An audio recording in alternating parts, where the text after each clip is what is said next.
Hi guys! Magandang tanghali po. Tanghali po dito. Magluluto po ako ng adobong kangkong.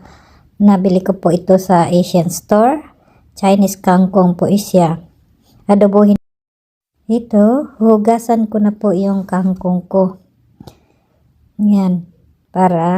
Yan ang unang lulutuin ko na dali lang yan. Kasi naghana na yung mga, mga garlic.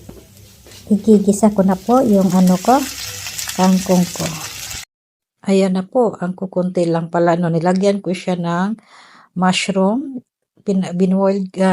Boiled ko na yung mushroom ko para madali lang pula siyang luto. Konti lang ang kangkong ko, gulay. Paminsan-minsan maggulay. Bihira lang kasi makabili ako ng kangkong kasi malayo yung Asian store dito sa tirahan na.